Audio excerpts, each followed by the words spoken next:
It seems Nigeria's oil and gas sector will end the year on a high as the Nigerian National Petroleum Company Limited announces the resumption of operation of the Warri Refinery at 60% capacity. And that's the minimum that experts say is the best way to be. I guess it's a good day to turn our eyes to the energy sector. What do you think?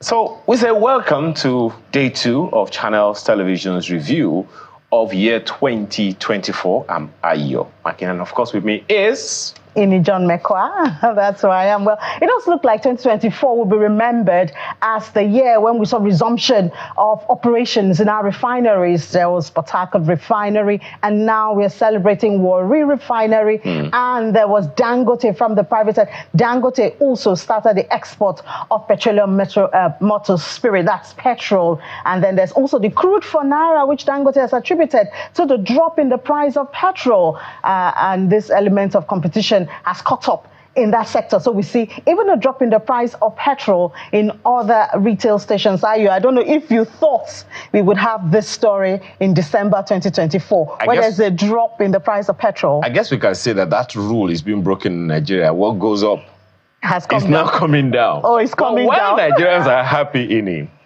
guess who would be the happiest person today? Of course, the group CEO of the NNPC, Mr. Mele Kyari. How do I know?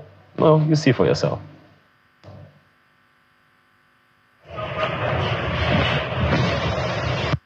This plant is running. We have not completed 100%. We are streaming the other part of the plant as we progress. But currently, this plant is running, and you'll see what is happening, and we're bringing product into the market. There are many people who don't think this is real. As you all know, a lot of media talk all over the place that people don't believe real things can happen in our country. We believe that this is pride for our country, and that all of us have a stake, including media people, on this, so that this country becomes a greater place, and it is already happening. I just want you to know that everything you see is real.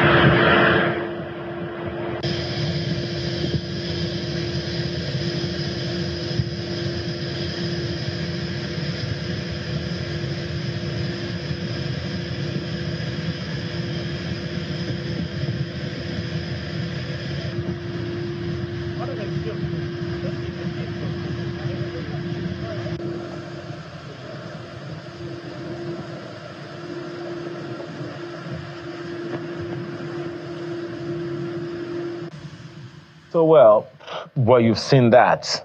And right now, of course, you can just imagine that there is at least, we talked about Olu earlier being... he was there today. He was there traveler. Today. He was at Warri Refinery. In fact, he brought in those visuals. Yeah. And now he's right here in the studio. Talk about first-hand experience. Olu, how was it for you?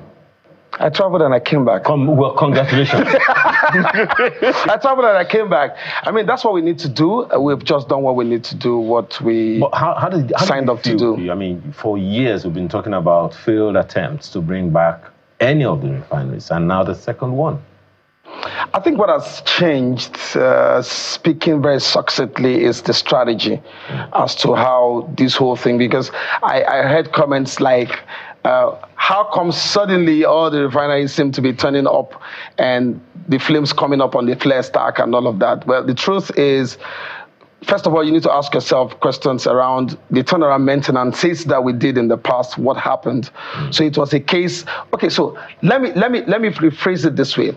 We can only attribute most of all of these things to the successful passing of the petroleum industry bill into an act and becoming a law today. So most of the things you see happening today are a function or derivative from that bill or from that law right now that is being practiced, which was signed. But Olu, you know, some people would say it's the elements of competition. We did not see the Port Harcourt Refinery come to life until Dangote. We did not see the reduction in the price of petrol until Dangote did it. So one would say the consumers are just enjoying The competition. The competition element in the oil and gas sector. Nigeria is a very interesting place, and lately I was having a conversation with someone. I said the truth is that Nigerians like to be interested in everything that concerns their life, and they should be. They should be yeah. As a matter of right. But sometimes it shoots to the point where people ask questions that are not particularly in tandem with how things work generally. So the truth is, a refinery does not just work because there's competition. It works because it's been switched on. It works because if there was something wrong, that thing has been fixed. It's working because if it was bad, it is now being repaired. So it meant that the processes were on when you didn't know. All right, so you know what? Let's not put. I mean, we would have loved to actually. No, but he is our colleague. Let's not put him on the hotspot. How do you know he's not going to be one of them, or he's not? Well, he's not yet. Not yet. But Olu, so what we would like for you to tell us is you were there in the Warri Refinery today. You were there in Port Harcourt Refinery. I guess the hottest one now is Warri Refinery. Tell us what you saw, what's going on. Are we going to have some controversy? Remember what happened with the Port Harcourt? Oh, they're not refining, they're just cracking. Let me give you an example. I know where you're going. Let me give you an example. There's a refinery in Saudi Arabia, for instance. Sorry, Olu. Just tell us what you saw at the Warri Refinery. What's happening there? What information did you gather? What can we get? Are we getting 50 trucks of petrol there daily? You know, what are we expecting from that refinery? Okay, let me address it from the point of view of let's not have the controversy that said is to associated with the Port Harcourt Refinery. To say that, for instance, there's a refinery in Saudi Arabia that started 1 year ago. Up till now, it is still stabilizing. These are machines, these are machineries, these are instrumentations. These are things that go with a lot of computerization. Now, Warri today, what we have seen, it's a 125,000 capacity refinery, barrels per day refinery in Warri in Delta State. What we've seen today is part of it coming on stream. And that part that comes on stream is the Area 1. That Area 1 currently, as we speak, by way of evidence, is producing naphtha, producing AGO, low profile oil. If you know how refinery technology works, naphtha is your base element that you need to produce the PMS. Now, 60% is what is working right now of that refinery. If you take 60% over 125, that will give you 75,000 barrels. What that means is that you have 15,000 barrels ahead of the Port Harcourt Refinery. So if you put that together, you have over 130. That's at the time it took off. Yes. So Warri took off today officially. Doesn't mean the test run has not been on, but it took off officially today. And in the couple of weeks to come, from what we can see and the interviews I had with some of the engineers and some of the NNPC officials on the sideline, they're ramping up the remaining 40% to bring back the one. Don't you forget, in 2021. The question we do have a panel. Is, do you see what you saw on ground? Is there a chance that we'll start getting petrol to X number of barrels per day? I mean, that's kerosene, what Nigerians X number of barrels per day, diesel, X number of barrels per day. So I know that when you were rushing into the studio to start this program, you didn't have the benefit of seeing some of the pictures that we brought from Port Harcourt Refinery. So we saw trucks being loaded. From Warri, you mean? Yes, from Warri. Sorry, apologies. Warri being loaded. We've seen the sample of the kerosene being produced. We've seen the sample of naphtha. We've seen the sample of AGO. And practically, when you see these products, you know them. And I wasn't given those pictures. I shot those pictures myself. Days like this, I want to shoot myself, like we did in 2021. So like I was trying to say in quick seconds, in 2021, Channels TV exclusively went to all the refineries and reported the state of those refineries to say that they were all grounded and they've been shut down. Now, that was at the point when the rehabilitation process started with the $1 billion that was voted for those refineries, as $1.5 billion, for instance, for Port Harcourt, which, of course, didn't really necessarily have federal government funding on it. It had banks and private entities putting their equity in it. Foreign and domestic, or just domestic? Foreign and domestic. So that's the part a lot of people didn't. So there's no appropriation that was made on those refineries like you had in the past. So in the past, you come from Port Harcourt Refineries or Kaduna or Warri, take your budget to the National Assembly, and you say you need $100 million, and they give you 50 and all of that. But now the money is there, the lenders are there, the operators are there.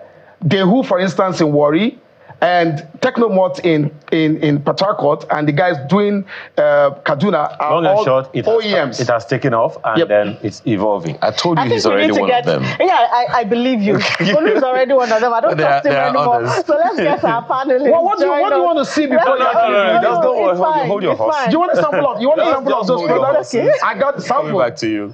I got a sample of those products. Yeah, we do have a panel that will join this. Let's be happy we have this. Don't be in a hurry. Look, let's take a short break. Yes. When we come back, we'll have our panelists. Especially because I think we should treat Olu as a guest, not as a colleague. I told you. Let's take a break. We'll be back.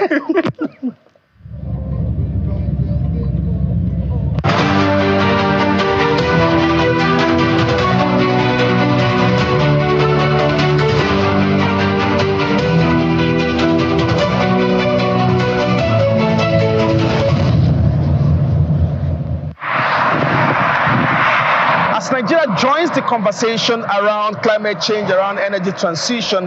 Nigeria has sought to tell the global community that it will, as a matter of choice and decision, transit into cleaner energy sources of use, using its abundance of gas resources. And one of such is the compressed natural gas, as I said, for fuel of choice. That initiative is fast becoming a trend or some sort moving into the direction of a revolution. But there are concerns.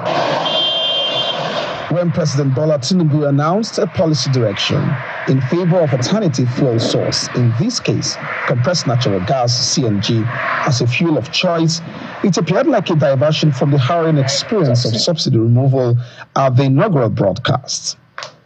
The first subsidy is gone. Since then, how has things fared? So far, there's been 2 incidences that tend to dip the processes, one at Ogun State and the other in Benin City. Unfettered, however, the superintendents of this industry have these assurances. As a regulator, we have very stringent processes for that.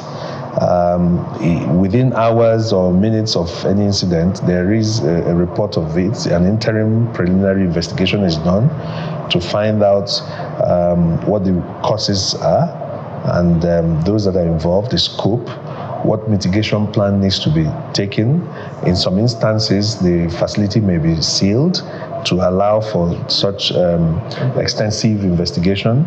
I have received the preliminary report for the incident you referred to, and again, the causes have been highlighted, but we are waiting the final reports. You can see it's extremely heavy, and even from observation, you can see this tank is quite different from most gas-bearing tanks you may have been familiar with. So this is bulletproof. It's burst-proof. You know, it's manufactured to very, very high precision. In fact, the burst pressure is 400 bar. CNG is safe. It's environmentally friendly, and it is also cheaper than the alternative white variants. If you go to the chemistry and science of LPG, CNG, PMS, and the rest, you will see that CNG is the least, combustible among all of them. What is a CNG policy program direction without the practicals? So we made a stop right there at the nation's capital. Sticker conversion to come with the following. 1, pressure regulator. So pressure regulator, pressure gauge. The pressure gauge gives you a physical reading of the pressure you have in the cylinder, and also has an electronic sensor embedded in it to transmit the level of gas to the driver to know what is having left in the cylinder. So with this, there's a sensor on it that transmits the pressure, just like fuel gauge. Just like fuel gauge. But a typical kit will also have the gas injectors, just like you have it the petrol injector. If you look at this now, there are 4 injectors here, corresponding to the number of engines that you have. So that you have 4 plugs here. Now, a typical conversion kit will also have an electronic control unit. The ECU is able to simulate the electrical signals of the petrol system, all right? Takes that signal, copies it, and uses it to inject the right amount of CNG into it.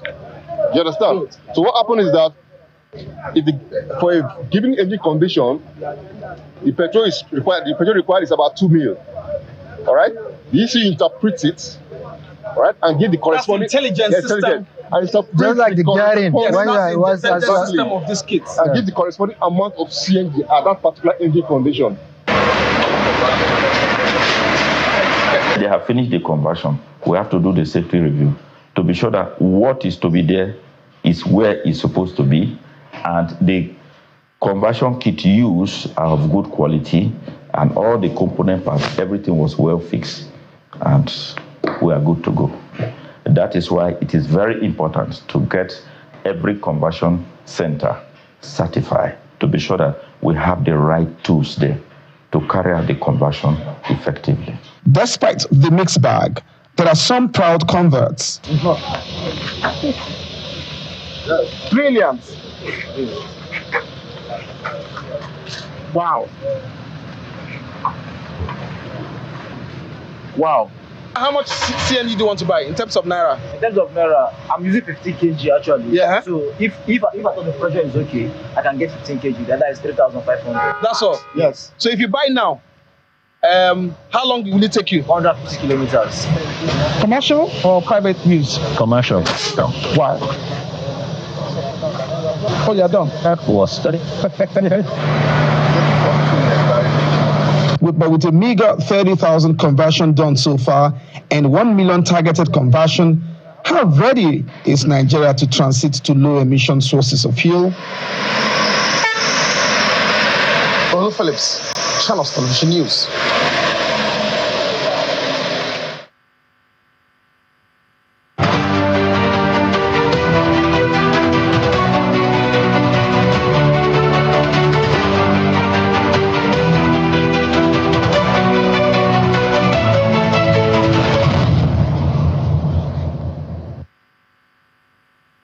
That's Olu Philip right there. Another effort by the federal government in the area of energy. And Ayo, we had a whole lot of talks about CNG adoption, conversion price, and all of that. And once again, we have Olu in the thick of things. You know, I was going to just take him up before you bring in the guests. Olu, it's 2024. When we talk about energy in the country, we're not really sure. Many people are not sure of what to talk about. Most people just look at fuel, petrol, generally electricity.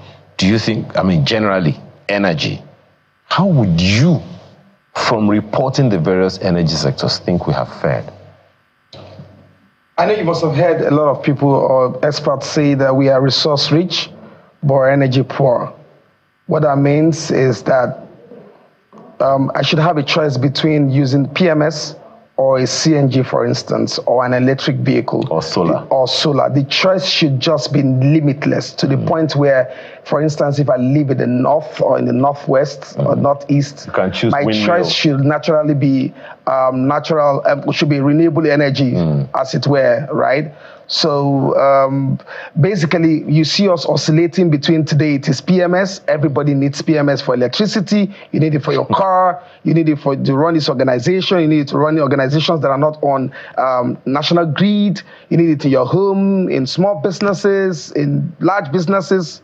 Well, we're still dangling. Yes, at other times, people want to use gas to fire their plants. Okay. How many people can afford the original plant that is fired by gas to now begin to fire their business? I told you that if you leave Olu, he will be the only guest. I think we just bring in our guest, even though there's the other part of this conversation, was the energy. This year, we call it electricity. It was challenges upon challenges, I guess. Grid collapse. 12 times. 12 or 13. 12, 13. Lately, I've seen about 12 times 13. at least recorded for the year 2024. Yes. 12 times. It went down. Of course. And then there was also the band A thing. The band A thing also. Did you understand what that was? Well, I guess I'll understand tonight. Let's begin. Let's bring in our guests. We have Professor Yemi Oke. Professor Yemi Oke is Professor of Energy at the University. He's also a lawyer, joins us from London at the University of Lagos. And right here in the studio, we have Jide Pratt. Jide Pratt is the Chief Operating Officer of IRNA, as well as the Country Director of Trade Grid. You're welcome. Also joining us virtually from our Abuja studio, we have Professor Emeritus in Petroleum Economics, Executive Director, Emmanuel Egboga Foundation in Abuja, Professor Wumi Iledare from our Abuja studio.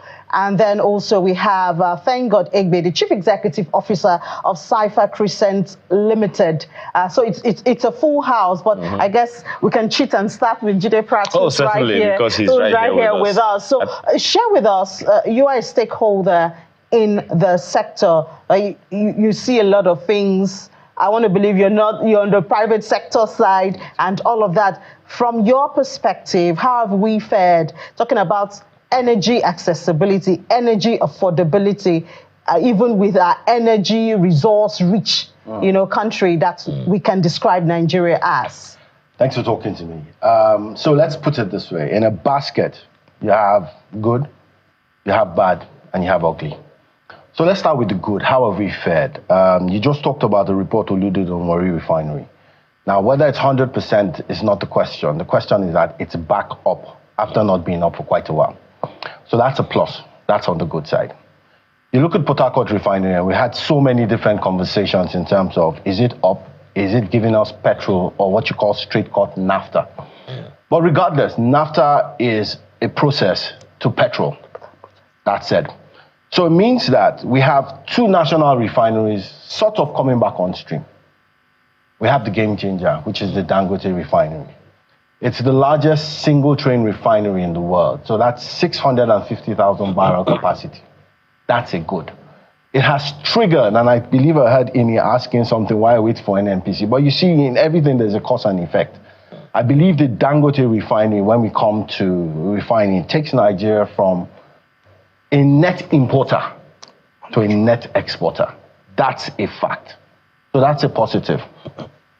You mentioned something about CNG. If we look at CNG, Nigeria sits on 207 trillion scoop of gas.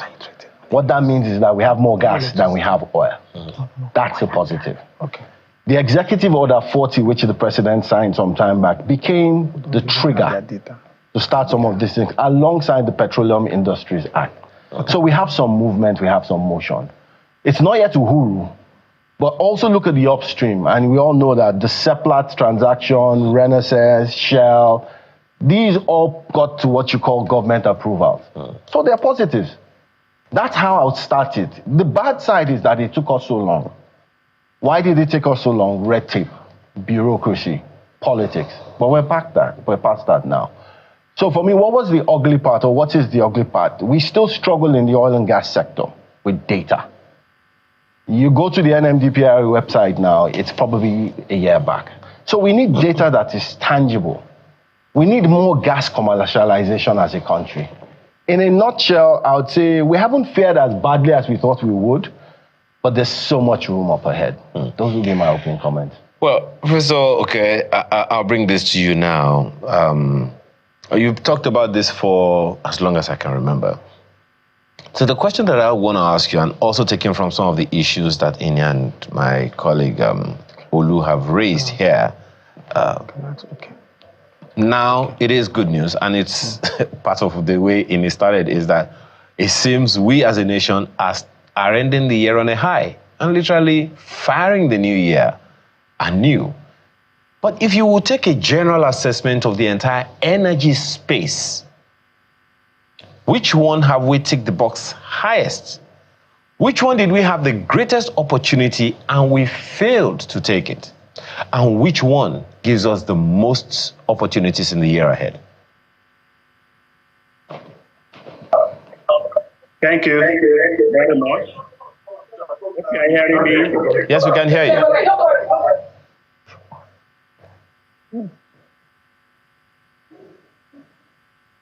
The important question.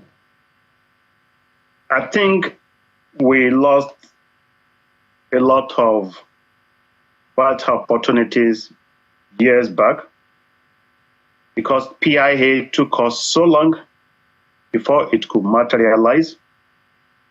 Then the reform in the electricity sector also took us a while because the reform we had was not the kind of the reform we intended. But now, we just started taking the right steps. And Olu will confirm, I was also in Port Harcourt with Tolu and the other team. I wanted to see things myself. I wanted to see the refinery in Port Harcourt work and disabuse our minds of those doubts. And we were all convinced we saw things for ourselves. So let me take you down the memory lane. If you had PIA years back, and we've been able to implement PIA the way we're implementing it, this is not where we're going to be. Now, Nigeria is now moving forward. We've had good stories to tell about the Port Harcourt refineries. Now we've added Warri. Dangote is on stream, working. We're upping our production capacity in terms of crude. Now moving from 1.5 to 2, we are still moving. We've secured fresh and new markets. We've seen gradual fall in the pump price of premium motor spirit. And we're now witnessing a kind of revolution in the CNG arena, which we've been advocating. Coming to the power sector, we lost ground because right there in your studios, as far back as 2013, we've been telling them the kind of law we had was not the one to professionalize the sector. But it took us several years. We had a new law, and we just started implementing. We predicted Lagos State was going to have its own Lagos State Electricity Regulatory Commission. Lagos State is there now. A number of other states are there. Things are happening at the level of the federal government and state. And the next revolution in the power sector will be that we will advocate the federal government may now start to gradually recuse itself of the funding liabilities in the power sector, because Nigerians can now ask their state governors what is happening in the power sector, because if you don't have electricity in Gombe, for instance, it's the problem of the governor of Gombe. If you don't have in Kaduna, it's the problem of Kaduna. So if they have electricity in Bayelsa, the people of Rivers will ask questions from their governor. That's the next journey, the next regime we're going to go in terms of energy efficiency and affordability. We've seen competitiveness even in the petroleum sector, which is now driving petroleum price, pump price of petrol premium motor spirit down south. And that's going to continue. We've seen the coming on board of the BUAs and other refineries with scaling up production capacity. Naturally, it's a question of demand and supply. Once supply outstrips demand, prices will go south. Once Well, Prof, my apologies for butting in. What's going on in the petroleum sector, no one can argue with. And we can have all kinds of discussions on whether or not it was the PIA that actually spiked things, or it was the Executive Order 40 that Mr. Pratt talked about here. But looking at the other energy sources in the country, there are those who will wonder. I mean, Mr. Pratt just told us how much potential we have in the area of gas. And we've been talking about this gas, whatever, for as far back as 2020, 2021, to the best of my knowledge. Then I remember, I think it's in Katsina State, some windmill that was supposed to be active has been moribund for as long as one can remember. So we have quite a number of opportunities in the energy sector that we shouldn't be talking just about petroleum or petroleum products. Isn't that so? I agree with you. I'm totally with you on that. That was why I said years back, I'm not talking of 10 years now. I'm not talking of 10 years. I'm talking of something close to 20 years. They are all documented. We said we needed to go via decentralized energy options. is documented, written, published, and we put up the ideas there as to what are the components of decentralized energy option. That's where we're now going as a country, at every level. Now, instead of waiting for grid supplies, we can go off grid, we can go see a lot of alternatives. That's not happening. You talk of gas, there's a bit of a problem with gas. I said in your studios and others, gas remains an internationalized commodity. It is highly competitive because it is bought and sold in the international market.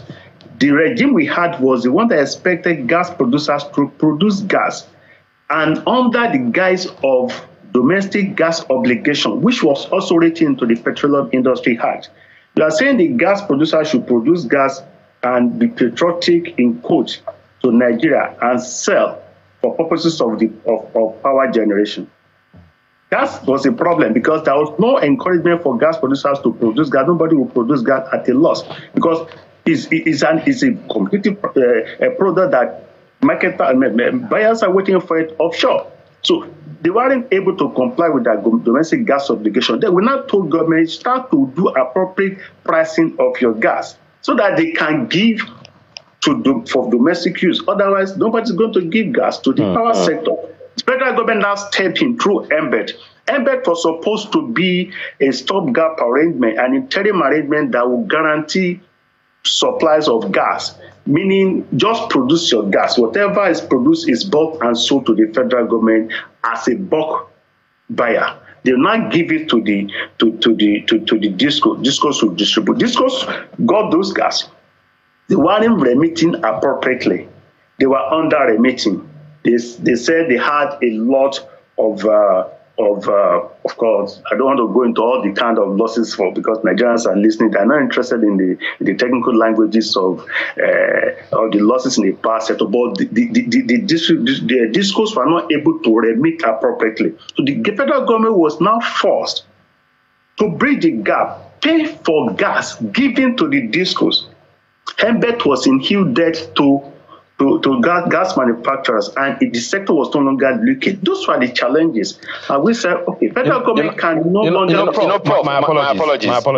I'm not asking you a question, but I'm just wondering. I mean, it goes back to something that Mr. Pratt said the other time, when he was saying that we don't have enough data. How in the universe do you intervene in a private business? I mean, you give money to a private business so that the private business that decided that, okay, no, we're buying this thing, assets and liabilities, and then you're not still giving. Maybe I don't understand it. So I had a problem with that. I was going to ask Prof because he's actually my lecturer. He lectured me at some point. And you guys can have your family meeting. Yes, I was going to ask him. I mean, we've always had this argument that. And I'm going to put that back to him before I come to Professor Elebari to ask, I mean, are we not going to find ourselves in the same argument of the call for state police as against a federalized police with the decentralization of power to the states? Because in there, states are allowed to generate, transmit, distribute, and collect tariffs. They will have their own regulatory commissions. Yep. So are we setting up the entire nation again for a new rethinking and a new way of doing business because the states have to learn? And that's one. Two, a situation where the states don't have, we don't have an electricity market. How do we proceed? Prof, that's for you. But let me come quickly to Professor Elebari and ask, sir, I know we've had conversations also so much in the past about Nigeria's electricity market and all of that. Do you see a situation where the federal government at some point attempted to decentralize the transmission company of Nigeria and sell it out, and it did do that and bring it back onto its stake? Is that a situation we need to be over and done with for us to achieve some of the targets we set for ourselves? For instance, the 25,000 megawatts target of 2025 signed some 3-4 years ago by a G2G Nigerian and German government. Where are we on that? I can identify with your fear. and I have that fear myself with the decentralization. But I applaud that first step. We have centralized too many things in Nigeria, which has delimited the ability of Nigeria as a nation to attain its potential. And this is where I call for public education. Because you can see what's going on with the debate on tax reform bill. People should not be afraid of decentralization. We were there before, and regions were competitive and developed. Even when we were 12 states, we competed against each other. And what is good in one state is copied in another. We have stayed in the path of of centralization too much. And centralized planning cannot work without dictatorial, authoritarian. But we don't have one. So we need to work on that. I'm afraid, and I think the states are working well, they're not going to be creating a NEPA equivalent. That's what we can hope for. There must be sustainability of whatever they do. Where it becomes impossible for one state to do things right, we need to begin to cooperate. But this is where governance comes in. This is where a transformational leadership mindset comes in. This is where a teamwork comes in. What we want to do going forward, we cannot get there with transactionalism. And we can understand this. We have different levels of government. Each of them has a role to play. The energy sector is critical for sustainable economic development. For every 1 million person, you need 1 gigawatt, which is more or less 1,000 megawatts of electricity. We don't have it. We can't develop without that. Centralization is not the way to go. We have started going in the right direction. We must try to sustain it. This is where governance is key. This is where policy institutions must be intellectual in their reasoning. We don't have that. We don't have that. We need to go and build our intellectual community in the energy sector if we want to add value. Let me give others opportunity to comment. All right, thank you, Prof. So let me come to Mr. Egbe. Mr. Egbe, so we are talking about whether it's electricity or it's CNG, the abundance of resources. So even when we're talking about electricity, it shouldn't just be from gas. I did speak to a manufacturer recently, and he told me they pay about $8 for a unit of gas, which is about $2 outside the country. Now, we celebrate the resumption of operations of the refineries, but can we have a basket of resources, whether it's through the new electricity bill for the state or whether it's federal? How do we, Mr. Egbe, how do we ensure that, even in the minds of Nigerians, adoption is another thing. How do we spread our wings to adopt other sources, and not just petrol? We have solar, we have wind, and we have gas and all of that. Okay, thank you, Ini, and thank you, Channels, for inviting me to speak about this. And I'll just start from where Professor Ileda stopped about data, about intellectuals, about leveraging technology. For now, we are predominantly using gas to generate power. The sources we have is oil and gas, but there's solar, there's hydro. First of all, do we have the technology? We need to invest in the technology that we need at the universities. When we start importing all of this to actually drive it, then we'll struggle with that. So the first thing we need to look at is basically leverage technology, leverage data to develop capacity in country that will help us actually develop solar, develop hydro, And then, of course, maybe the gas we are looking at, we have a lot of gas around, and then how we are really leveraging that, how much gas is being flared to manage that. So the key, first of all, is basically to believe that we have to empower our system that leverages the whole triple helix model, the industry, the academia, the government collaborating together to actually drive innovation that will help us actually spread the use of different sources of energy to drive that. And so basically, I would say, let's see how we can actually invest in technology to drive that. So we don't depend so much on oil, depend so much on gas to power our system. All right. I was going to ask you, Mr. Tangod, do you see a situation? Do you see a situation where we seem to be all dressed up with nowhere to go? I mean, we seem to know that we need to leverage technology. We seem to know that the academia must come on board. We seem to agree with Professor Iladare as regards intellectual capacity being brought together. But it appears that all of these are happening in silos. Do you see that as the challenge here? Yes, they're actually happening in silo, and it's quite acknowledged, and lots of efforts are being done to actually make the stakeholders to collaborate. There's actually 2 months ago, there's actually a conference held in Abuja, the first of its kind in the country, where you have stakeholders from government, stakeholders from industry, and from academia coming together under the auspices of Triple Helix organization to work together to drive innovation. And the sense is to break away from that silo, break away from that industry dominating in research and then academia actually doing for publication. So it's basically what we need to see how the whole stakeholders put up a platform, what Triple Helix is actually doing. We're working with stakeholders, happy to work with the Triple organization to drive that. So once we get those working and get stakeholders in these sectors coming together deliberately, collaborate, co-create solutions to drive this. We're not only solving problems today, we're also solving problems for a long term.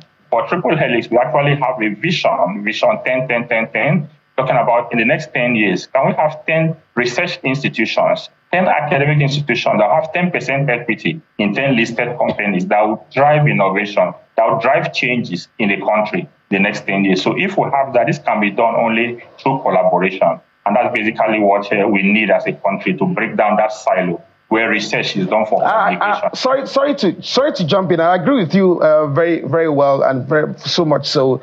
But if I'm just someone who doesn't understand some of this process, let me just ask you, typical Nigerian, who should I hold responsible if we're not harnessing our different sources of energy? Who should I hold responsible if I can't choose to be off-grid, if I choose to be on-grid or partially on-grid and off-grid?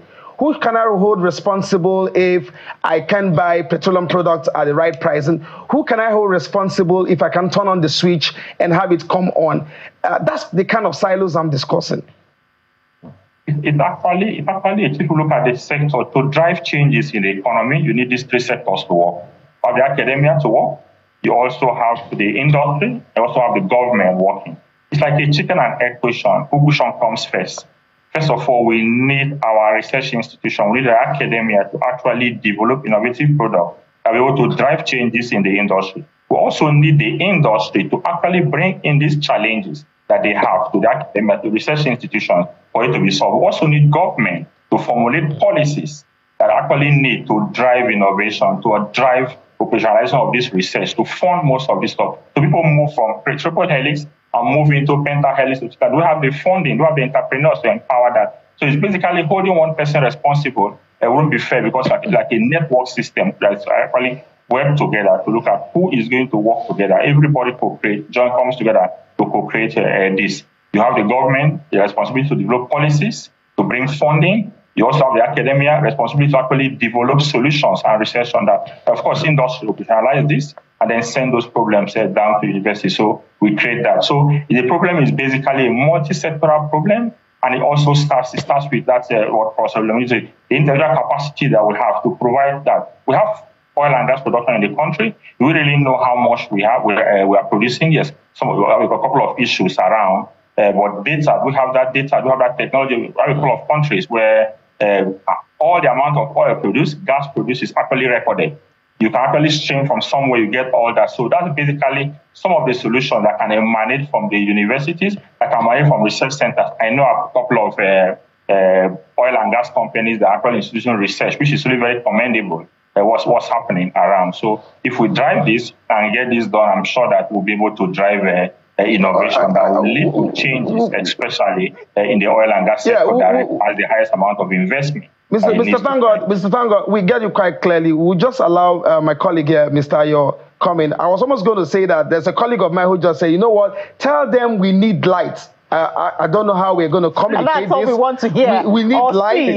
We need more than that. Who is going to make there was a question special provision for vandals? There's a question. Who vandalize this infrastructure? Well, maybe that is part of the conversation now. Somebody's vandalizing this infrastructure. Let's begin to look forward to the year 2025. I mean, the basis of review is to do better going forward. And one of the things that we think we can all record, as has been scored, is that states now have the opportunity to produce and distribute their own electricity and maintain their own infrastructure and regulate their own sector. And get revenue from it. So that's the question now, Mr. Pratt.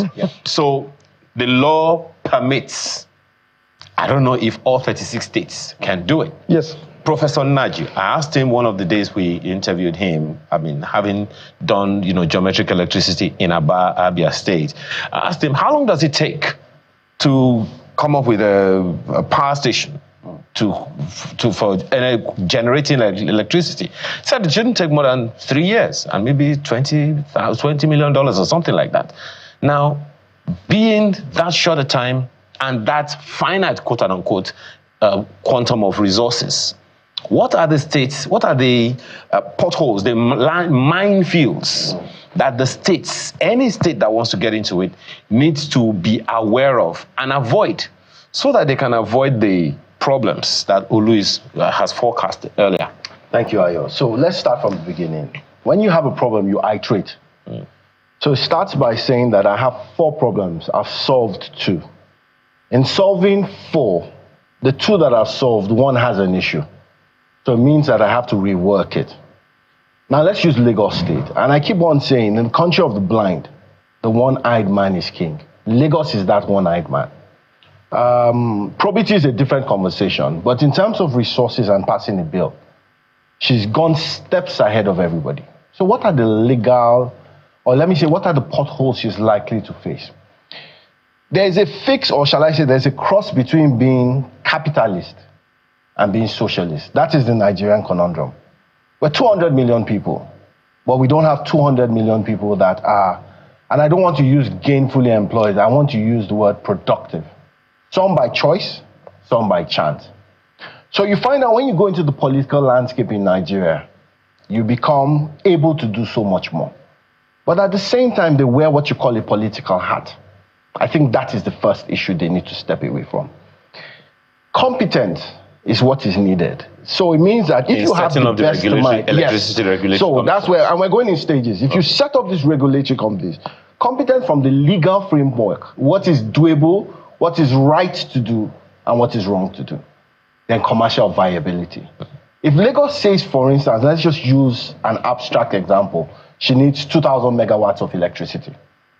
How much of it is commercially viable? Because there are areas that can't afford to pay, but you need to give light. So the question is that if she looks at that, then it's a mix of industry, residential, and let's say those who cannot pay. So you're trying to find a tariff model where you sell most of what you can to the places that are commercially viable, the industries. So they stop using generators. If they don't need to buy diesel and they have an IPP, an independent power project that is running them, they're paying their kilowatt hours, but they don't need to take out money to buy diesel or go and build a renewable solar energy plant. They don't need to do that. So Lagos must find what is viable. Give it to the best hands, and it's not a political game. Every time you take money as an investment, it is going to chase, capital will always chase returns. That's a standard. So the first thing is the legal frameworks have to be correct. The second thing is that there needs to be commercial viability.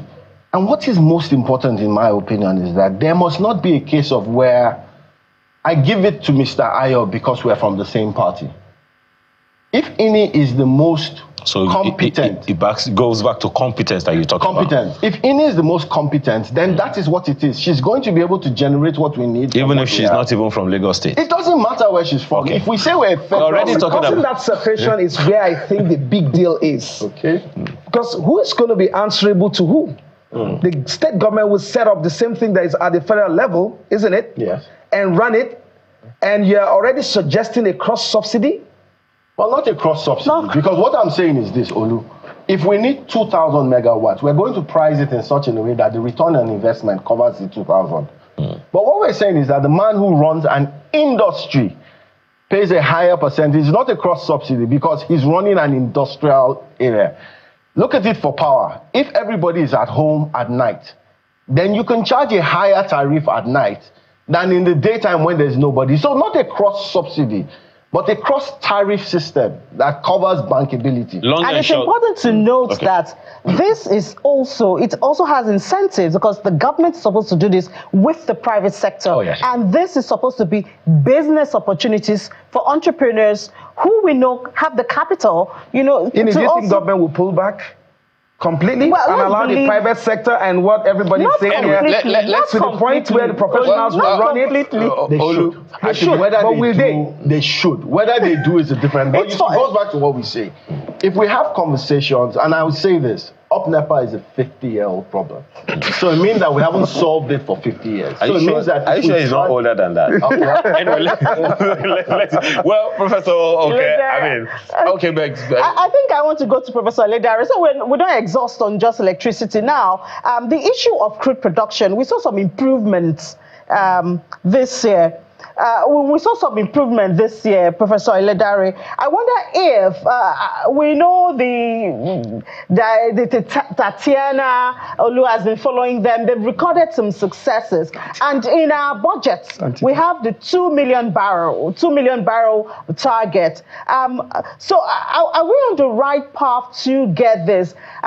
We always talk about how it is human beings and those who are very knowledgeable in the area of oil and gas who are working in this issue of oil theft. It's not spirits, it's not ghosts. There are individuals who are knowledgeable in that sector. So would you say we're chasing shadows with all of this effort to curb oil theft? Or are we on the right path as we head into 2025? Can we comfortably hit the 2 million barrels, even though sometimes we see OPEC has one number, the NUPRC has another number? Well, thank you again. I want to commend everybody quickly. I know you don't have a lot of time, but listen, the academia has the tool. The government needs the tool for policy making. The industry needs the tool for profitability analysis, catch up the investment. In the energy sector, if I'm going to educate the public, you cannot break even overnight. It's a long-run business. And I don't think the society understands that. I don't even think the government has an understanding of something. It's one thing to know something. It's another thing to understand it. I think we lack understanding of the oil, gas, and power sector, and that's why we're not succeeding. Now, quickly, 2 million barrels per day from a 37 billion barrel reserve is nothing. With that 37 billion barrels reserve, you can produce easily 4 million barrels per day. But you do not have the good governance. You are not governing the oil and gas industry in the way it should deliver. If you do that in 2025, I can bet by this time in 2025, with governance structure that is effective, efficient, ethical, and equitable, you produce 4 million. Well, I think I would say, Prof, that we have already we seem to be taking that step, and sincerely apologize, Prof, for butting in, because there are some issues we need to take up before we hit the hour. And let me just say comfortably that this is a beginning of conversations. I'm very sure Olu is going to be calling on you, and Ini is going to be calling on you, and be sure we're not going to let you be until we ensure that all the things that you are advising the nation, they are done. Professor Wumi Iledare, Professor Emeritus in Petroleum Economics, thank you so much for your time. Professor Yemi Oke is also Professor of Energy, University of Lagos. Thank you so much. Mr. Tango Adegbe, CEO, Cypher Crescent Limited, as well as Mr. Jide Pratt, JP, COO, Iona, and our own Olu Philip too. I'm not even going to introduce him. Thank you, gentlemen, for being a part of this conversation. Well, thank you, Olu, for what you do. We'll be right back on the top of the hour for another conversation. Do stay with us.